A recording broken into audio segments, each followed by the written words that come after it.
ദൈവനാമത്തിന് മഹത്വം ഉണ്ടാകട്ടെ. ക്രിസ്തുയേശുവിൽ എല്ലാവർക്കും എൻ്റെ സ്നേഹവന്ദനം. ഇന്ന് തിരുവചനവുമായിട്ട് ദൈവത്തിൻ്റെ മുൻപിൽ നിൽപ്പാൻ തന്ന ഈ നല്ല അവസരത്തെ ഓർത്ത് ഞാൻ ദൈവത്തെ സ്തുതിക്കുന്നു. ഇന്ന് നമ്മൾ തിരുവചനത്തിൽ ധ്യാനിക്കാൻ പോകുന്ന വിഷയം ലൂക്കോസിൻ്റെ സുവിശേഷം 19-ാമത്തെ അധ്യായം, അതിൻ്റെ 1 മുതൽ 10 വരെയുള്ള ഭാഗങ്ങളാണ്. നമുക്കെല്ലാവർക്കും സുപരിചിതമായ ഒരു ഭാഗത്തെക്കുറിച്ചാണ് ഇന്ന് നമ്മൾ ധ്യാനിക്കുവാനായിട്ട് പോകുന്നത്. നമ്മുടെ ഈ വചന ശുശ്രൂഷയ്ക്ക് മുമ്പ് നമുക്കൊരു വാക്ക് കണ്ണുകളടച്ച് പ്രാർത്ഥിക്കാം. ഞങ്ങളെ അതിവാത്സല്യമായി സ്നേഹിക്കുന്ന വാഴ്ത്തപ്പെട്ട കർത്താവായ ദൈവമേ, വീണ്ടും അങ്ങയുടെ സന്നിധിയിലേക്ക് ഞങ്ങൾ കടന്നു വരുന്നു. തിരുവചനത്തിലെ മർമ്മമേറിയ കാര്യങ്ങൾ ഞങ്ങൾ ചിന്തിക്കുമ്പോൾ അവിടുത്തെ പരിശുദ്ധാത്മാവിനെ ഞങ്ങൾ നയിക്കണമേ എന്ന് പ്രാർത്ഥിക്കുന്നു. കേൾവിക്കാരായ ഓരോരുത്തരെ ഒരുക്കണമേ. ഞങ്ങൾ കേട്ട് 30, 60, 100 പേരെ ഫലം കായ്ക്കുവാൻ ദൈവം സഹായിക്കുക, അനുഗ്രഹിക്കുകയും ചെയ്യണമേ. പ്രാർത്ഥന കേട്ടിരിക്കുക. സ്തോത്രം. എല്ലാം യേശുവിൻ നാമത്തിൽ തന്നെ. ആമേൻ. ലൂക്കോസിൻ്റെ സുവിശേഷം 19-ാമത്തെ അധ്യായം, അതിൻ്റെ 1 മുതൽ 10 വരെയുള്ള ഭാഗങ്ങളാണ് നമ്മൾ ചിന്തിക്കുവാനായിട്ട് പോകുന്നത്. യേശു ക്രിസ്തു യെരൂശലേമിലേക്ക് പോവുകയാണ്. യെരൂശലേമിലേക്ക് പോകുന്ന സമയത്ത് ആ വേദഭാഗം തുടങ്ങുന്നത് അവൻ എരിഹോവിൽ എത്തി. അവിടെ യേശു ക്രിസ്തു എത്തിയതായിട്ട് കാണുവാൻ സാധിക്കുന്നു. ഇന്ന് ഞാൻ നിങ്ങളുടെ മുമ്പിൽ ഒരു വ്യക്തിയെ പരിചയപ്പെടുത്തുവാനായിട്ട് ആഗ്രഹിക്കുന്നു. ആ വ്യക്തിയുടെ പേരാണ് സക്കായി. ഇവിടെ വേദപുസ്തകം സക്കായിയെ അഭിസംബോധന ചെയ്യുന്നത് ചുങ്കക്കാരിൽ പ്രമാണിയും ധനവാനുമായ സക്കായി എന്നാണ്. എനിക്ക് ഒരു ചോദ്യം, എൻ്റെ മനസ്സിൽ ഒരു ചോദ്യം ആദ്യമേ ഉയരുകയാണ്. ഏതാണ് ആദ്യമേ വരുന്നത്? ധനവാനായ സക്കായിയാണോ, ചുങ്കക്കാരിൽ പ്രമാണിയായ സക്കായിയാണോ? വേദപുസ്തകം അതിന് ഉത്തരം നൽകുന്നതായിട്ട് കാണുവാൻ സാധിക്കുന്നു. ഇവിടെ പറയുന്നത് ചുങ്കക്കാരിൽ പ്രമാണിയും ധനവാനുമായ സക്കായി എന്നാണ് പറഞ്ഞത്. സക്കായിയെ കുറിച്ച് പറയുകയാണെങ്കിൽ സക്കായിയുടെ ജീവിതത്തിൽ സക്കായിയുടെ ജോലി എന്ന് പറയുന്നത് ചുങ്കം പിരിക്കുകയാണ്. റോമ ഗവൺമെൻറ്റിന് വേണ്ടി ചുങ്കം പിരിക്കുന്ന വ്യക്തിയായിരുന്നു സക്കായി. സക്കായി പിരിക്കുന്ന 40% സക്കായിയുടെ പോക്കറ്റിലേക്കും 60% അവിടുത്തെ ഗവൺമെൻറ്റിലേക്കുമാണ് പോകുന്നത്. ഇന്ന് നോക്കാമെങ്കിൽ ഇങ്ങനെയുള്ള അനേകം ആളുകളെ കാണുവാനായിട്ട് സാധിക്കുന്നു. നമ്മൾ ദൈനംദിനം യാത്ര ചെയ്യുന്ന വ്യക്തികളാണ്. നമുക്കറിയാം, ട്രെയിനിൽ നമ്മൾ യാത്ര ചെയ്യുമ്പോൾ നമ്മൾ TTRമാരെ കാണുവാൻ അവർക്ക് കോട്ടിനിലെ 2 പോക്കറ്റുണ്ട്. ഞാൻ ചില സമയത്ത് ആലോചിച്ചിട്ടുണ്ട്, എന്തുകൊണ്ടാണ് ഇവർക്ക് ഈ 2 പോക്കറ്റ്? അതിൽ ഒരു പോക്കറ്റിൽ അവർക്കും മറ്റേ പോക്കറ്റിൽ ഗവൺമെൻറ്റിനും പൈസ കൊടുക്കുന്നതായിട്ട്, പിരിക്കുന്നതായിട്ട് നമുക്ക് കാണുവാനായിട്ട് സാധിക്കുന്നു. ഇതുപോലെയാണ് സക്കായിയെ കാണുമ്പോൾ ജനങ്ങൾ വളരെ ഭീതിയോടുകൂടിയാണ് ആളുകൾ സക്കായിയെ കാണുന്നത്. കൊച്ചു കുഞ്ഞുങ്ങൾ വരെ സക്കായിയെ കാണുമ്പോൾ വളരെ ഭയത്തോടു കൂടിയാണ് കാണുന്നത്. കാരണം കൊച്ചുകുഞ്ഞുങ്ങൾ അവരുടെ പോക്കറ്റ് മണി ശേഖരിച്ചു വയ്ക്കുമ്പോൾ സക്കായി വന്ന് എടുത്ത് കൊണ്ടുപോകുന്ന ഒരു പ്രവണതയാണ് കാണുന്നത്. കൊച്ചുകുഞ്ഞുങ്ങൾ അവരുടെ പോക്കറ്റ് മണിയെല്ലാം ശേഖരിച്ച് ചിക്കൻ വാങ്ങാനൊക്കെ വെച്ചിരിക്കുന്ന പൈസ സക്കായി വന്ന് അത് ചുങ്കം പിരിച്ച് കൊണ്ടുപോകുന്നതായിട്ട് കാണുവാൻ സാധിക്കുന്നു. അതുകൊണ്ട് ആളുകളും അതുപോലെ തന്നെ കൊച്ചുകുഞ്ഞുങ്ങളും സക്കായിയെ കാണുമ്പോൾ വളരെയധികം നിലവിളിക്കുന്നതായിട്ട് കാണുവാൻ സാധിക്കുന്നു. ഇവിടെ സക്കായിയെ സംബന്ധിച്ച് പറയുകയാണെങ്കിൽ ആ വാക്യം പറയുന്നത് ചുങ്കക്കാരിൽ പ്രമാണിയായ സക്കായി എന്ന ഒരു പുരുഷൻ ഉണ്ടായിരുന്നു. യേശു എങ്ങനെയുള്ളവൻ എന്ന് കാണുവാനായിട്ട് ആഗ്രഹിച്ചു. യേശു എങ്ങനെയുള്ള സക്കായിയെ സംബന്ധിച്ച് പറയുകയാണെങ്കിൽ സക്കായി യേശുവിനെ കുറിച്ച് ധാരാളം കഥകൾ മാത്രമേ കേട്ടിട്ടുള്ളൂ. യേശു ക്രിസ്തു രോഗികളെ സൗഖ്യമാക്കി, യേശു ക്രിസ്തു മരിച്ചവരെ ഉയർപ്പിച്ചു എന്നതാണ് സക്കായി കേട്ടിരിക്കുന്നത്. പക്ഷെ യേശു എങ്ങനെയുള്ളവനെന്ന് സക്കായി കാണുവാനായിട്ട് ആഗ്രഹിച്ചു.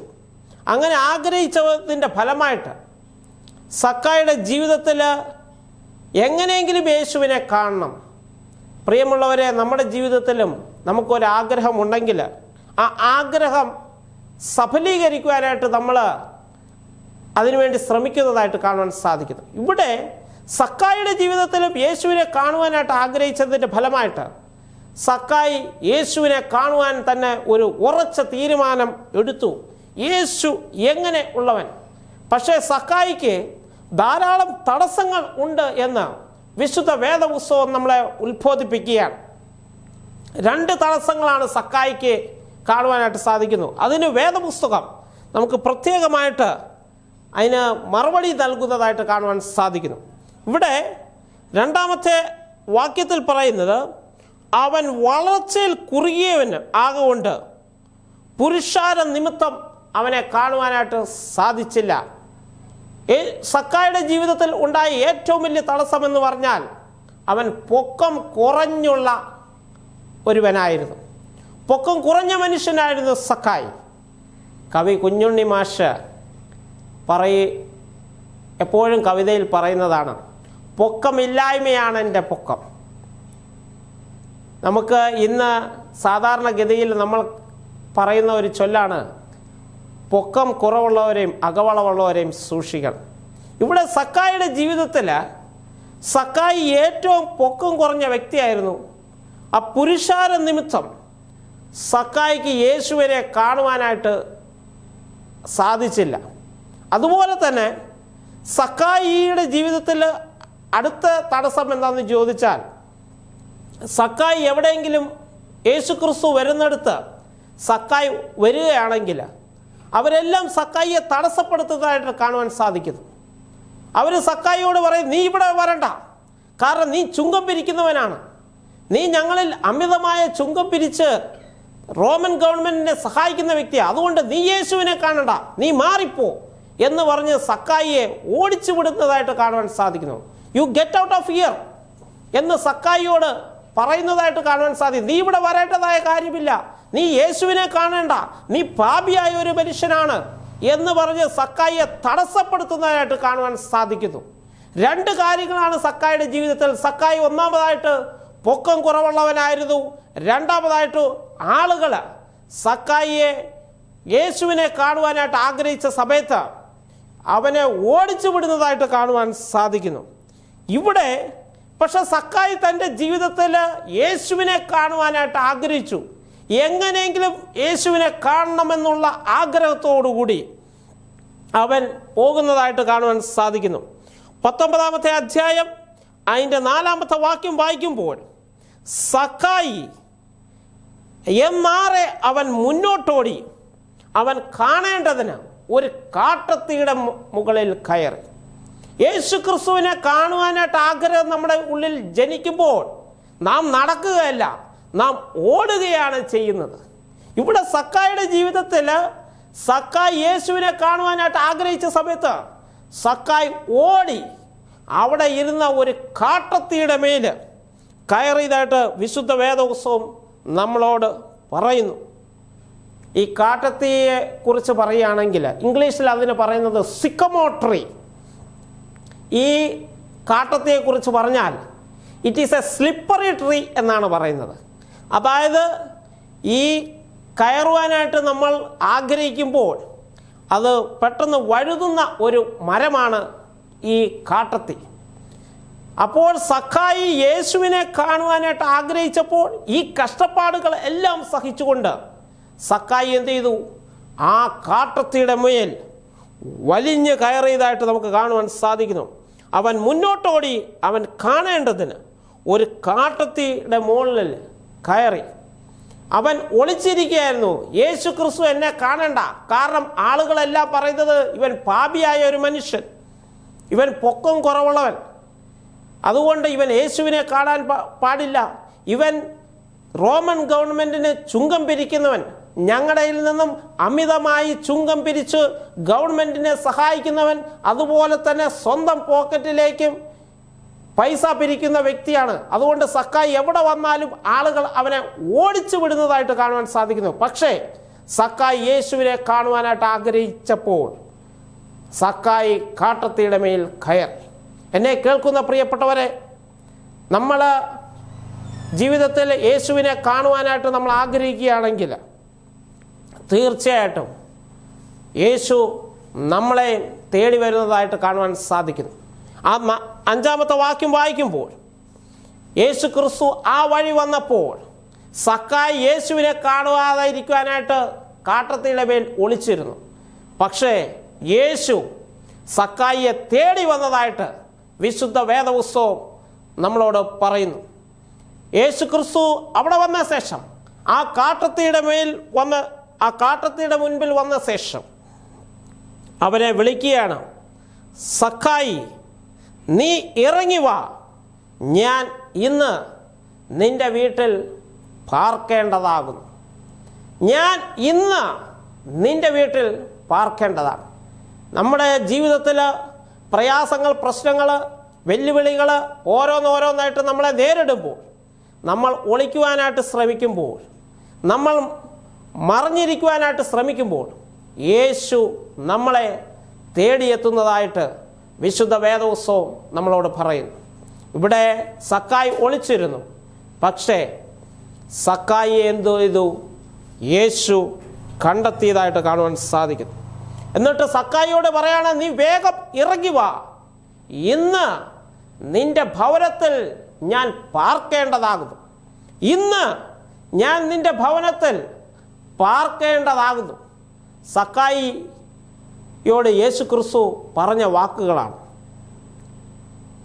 അതിനുശേഷം നമ്മൾ വായിക്കുന്നത്, അവൻ ബന്ധപ്പെട്ട് ഇറങ്ങി സന്തോഷത്തോടു കൂടി അവനെ കൈക്കൊണ്ടു. അവൻ കയറിയതുപോലെ തന്നെ അവൻ ബന്ധപ്പെട്ട്, പിന്നെ പറയുന്നു അവൻ സന്തോഷത്തോടു കൂടി. കാരണം യേശു ക്രിസ്തു അവനെ മാടി വിളിച്ചപ്പോൾ അവൻ സന്തോഷത്തോടു കൂടി എന്തു ചെയ്തു? അവൻ ഇറങ്ങിയതായിട്ട് കാണുവാൻ സാധിച്ചു. അവിടെ യേശു ക്രിസ്തുവിനെ കണ്ടപ്പോൾ അവൻ്റെ ജീവിതത്തിൽ ഒരു മാറ്റത്തിൻ്റെതായ അനുഭവം കാണുവാൻ സാധിക്കുന്നു. A complete transformation takes place in the life of Zacchaeus. ഒരു മാറ്റത്തിൻ്റെ ഒരു സങ്കുലിനാഥം അവൻ്റെ ഹൃദയത്തിൽ മുഴങ്ങുന്നതായിട്ട് കാണുവാൻ സാധിക്കുന്നു. യേശുവിനെ കണ്ട മാത്രയിൽ, യേശുവിനെ കണ്ടപ്പോൾ അവൻ്റെ ജീവിതത്തിൽ ഒരു മാറ്റം വന്നതായിട്ട് വിശുദ്ധ വേദപുസ്തകം പറയുകയാണ്. അവൻ പാപിയായ ഒരു മനുഷ്യരോടുകൂടി പാർപ്പാൻ പോയി. അവൻ ബന്ധപ്പെട്ട് ഇറങ്ങി സന്തോഷത്തോടു കൂടി എന്തു ചെയ്തു? അവനെ കൈക്കൊണ്ടതായിട്ട് വിശുദ്ധ വേദപുസ്തകം പറയുകയാണ്. സക്കായിയെ യേശു കൈക്കൊണ്ടതായിട്ട് വിശുദ്ധ വേദപുസ്തകം നമ്മളോട് പറയുന്നു. അപ്പോൾ സക്കായിയെ യേശു കൈക്കൊണ്ടപ്പോൾ അവിടുത്തെ ആളുകളെല്ലാം കൂടെ യേശു ക്രിസ്തുവിനെ നേരെ പിറുപിറുക്കുന്നതായിട്ട് അടുത്ത വാക്യത്തിൽ നമുക്ക് കാണുവാൻ സാധിക്കുന്നു. അവിടെ പറയാണ്, ഇവൻ പാപിയായ ഒരു മനുഷ്യരോട് കൂടെ പാർപ്പാൻ പോയിരിക്കുന്നു. എന്നെ കേൾക്കുന്ന പ്രിയപ്പെട്ടവരെ, നമ്മുടെ ജീവിതത്തിൽ പാപത്തിൻ്റെതായ അവസ്ഥകൾ നമ്മളിൽ നിന്ന് മാറുമ്പോൾ, നമ്മൾ ഒരു പുതിയ മനുഷ്യനായിട്ട് തീരുമ്പോൾ, ഒരുപക്ഷെ നമ്മുടെ പഴയ അവസ്ഥ വെച്ച് ആളുകൾ നമ്മളെ വിലയിരുത്തുന്നതായിട്ട് കാണുവാൻ സാധിക്കുന്നു. ഇവിടെ സക്കായിയുടെ ജീവിതത്തിൽ ഒരു മാറ്റം വന്നപ്പോൾ അവിടുത്തെ ആളുകൾ സക്കായിയെ ആ പഴയ പാപം അവനിൽ ഉണ്ട് എന്ന് പറഞ്ഞുകൊണ്ട് അവനോടും മാത്രമല്ല യേശു ക്രിസ്തുവിനോടും ജനങ്ങൾ പിറുപിറുക്കുന്നതായിട്ട് കാണുവാൻ സാധിക്കുന്നു. പരീശന്മാരുടെയും അതുപോലെ തന്നെ അവിടുത്തെ ഉള്ള ജനങ്ങളുടെയും ഒരു മനോഭാവമാണ് അവിടെ കാണുവാൻ സാധിക്കുന്നത്. ഇവിടെ എന്നിട്ട് സക്കായി പറയാണ്, അതിൻ്റെ 8-ാമത്തെ വാക്യം, സക്കായിയോ കർത്താവിനോട് പറയാണ്, കർത്താവേ, എൻ്റെ വസ്തുവകയിൽ പാതി ഞാൻ ദരിദ്രർക്ക് കൊടുക്കാം, വല്ലതും ചതിവായിട്ട് വാങ്ങിയിട്ടുണ്ടെങ്കിൽ ഞാൻ 4 മടങ്ങ് കൊടുക്കാമെന്ന് സക്കായി യേശു ക്രിസ്തുവിനോട് പറയുന്നതായിട്ട് കാണുവാൻ സാധിക്കുന്നു. എന്നെ കേൾക്കുന്ന പ്രിയപ്പെട്ടവരെ, സക്കായിയുടെ ജീവിതത്തിൽ യേശു ക്രിസ്തുവിനെ കണ്ടപ്പോൾ അവൻ്റെ ജീവിതത്തിൽ ഒരു മാറ്റം ഉണ്ടാകുന്നതായിട്ട് കാണുവാൻ സാധിക്കുന്നു. നമ്മൾ യേശു ക്രിസ്തുവിനെ കാണുന്നവരാണോ? നമ്മൾ യേശു ക്രിസ്തുവിനെ കാണുമ്പോൾ നമ്മുടെ ജീവിതത്തിൽ മാറ്റം ഉണ്ടാകുന്നവരാണോ?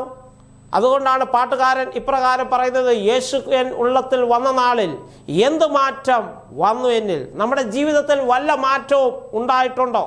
ഇന്ന് പലരുടെയും ജീവിതത്തിൽ അനേക അനുഭവ സാക്ഷ്യങ്ങൾ യേശു ക്രിസ്തുവിനെ കാണുമ്പോൾ, യേശു ക്രിസ്തുവിനെ കണ്ടു കഴിഞ്ഞ് അനേക മാറ്റങ്ങൾ വന്നതായിട്ട് നമുക്ക് കാണുവാൻ സാധിക്കുന്നു. പക്ഷേ പിന്നീട് അവർ പഴയ അവസ്ഥയിലേക്ക് പോകുന്നതായിട്ട് കാണുവാൻ സാധിക്കുന്നു. നമ്മുടെ ജീവിതത്തിലും വല്ല മാറ്റം വന്നിട്ടുണ്ടോ? ഇവിടെ സക്കായി യേശുവിനെ കണ്ടപ്പോൾ അവൻ്റെ ജീവിതത്തിൽ തടസ്സങ്ങൾ ധാരാളം ഉണ്ടായിരുന്നു.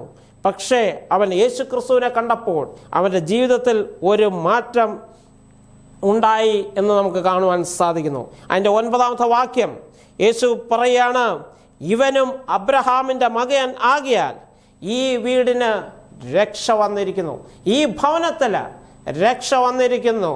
കാണാതെ പോയതിനെ തിരഞ്ഞു രക്ഷിപ്പാനല്ലോ മനുഷ്യപുത്രൻ വന്നിരിക്കുന്നത്. For the son of man came to seek and save the lost. കാണാതെ പോയതിനെ തിരഞ്ഞെടുപ്പാനാണ് യേശു ക്രിസ്തു ഈ ലോകത്തിലേക്ക് വന്നത്. അതുകൊണ്ട് എന്നെ കേൾക്കുന്ന പ്രിയപ്പെട്ട സഹോദരി സഹോദരന്മാരെ, ഇന്ന് നാം സക്കായിയെ പോലെ ഒളിച്ചിരിക്കുന്നവരാണോ? നീ ഏത് കാട്ടത്തിയുടെ മുകളിൽ ഒളിച്ചിരുന്നാലും അവിടെ തേടി വരുന്ന ഒരു കർത്താവാണ് നമ്മുടെ കർത്താവ്. ആ കർത്താവ് നമ്മളെ തേടി വരുമ്പോൾ നമ്മുടെ ജീവിതത്തിൽ മാറ്റമുണ്ടായതിന് ശേഷം പറയാണ്, ഇവനും അബ്രഹാമിൻ്റെ സന്തതിയാണ്, ഈ ഭവനത്തിന്, ഈ വീടിന് രക്ഷ വന്നിരിക്കുന്നു. ആ കാണാതെ പോയതിനെ തിരഞ്ഞെടുപ്പാനാണ് യേശു ക്രിസ്തു ഈ ലോകത്തിൽ വന്നിരിക്കുന്നത്. ഇന്ന് എന്നെ കേൾക്കുന്ന പ്രിയപ്പെട്ടവരെ, നാം സക്കായിയെ പോലെ ഉള്ളവരാണോ? സക്കായിയുടെ അതേ സ്വഭാവം നമ്മുടെ ജീവിതത്തിൽ ഓരോരുത്തർക്കും ഉണ്ടോ?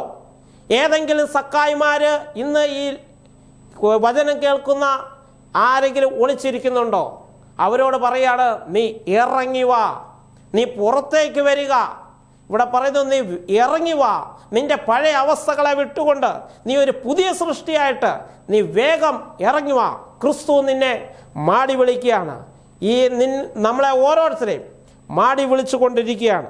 ഇവിടെ പറയുന്നത്, നീ ഇറങ്ങി വാ, കാണാതെ പോയതിൻ്റെ തിരഞ്ഞെടുപ്പാനാണ് യേശു ക്രിസ്തു ഈ ലോകത്തിലേക്ക് വന്നത്. അതുകൊണ്ട് എന്നെ കേൾക്കുന്ന പ്രിയപ്പെട്ടവർ, സഹോദരി സഹോദരന്മാരെ, യേശു ക്രിസ്തു നമ്മളെ കാണുന്നുണ്ട്, നമ്മളെ വീക്ഷിക്കുന്നുണ്ട്. അതുകൊണ്ട് നമ്മൾ ഒളിച്ചിരിക്കേണ്ടവരല്ല. നമ്മുടെ പാപ അവസ്ഥകളെ വിട്ടു ഒരു പുതിയ മനുഷ്യനായി ജീവിക്കുവാൻ ഈ വേദഭാഗം നമ്മളെ ഓരോരുത്തരും സഹായിക്കുമാറാകട്ടെ എന്ന് പറഞ്ഞുകൊണ്ട് ഞാൻ എൻ്റെ കർത്തവ്യത്തിൽ നിന്ന് വിരമിക്കുന്നു. ദൈവം നമ്മളെ അനുഗ്രഹിക്കുമാറാകട്ടെ. ആമേൻ.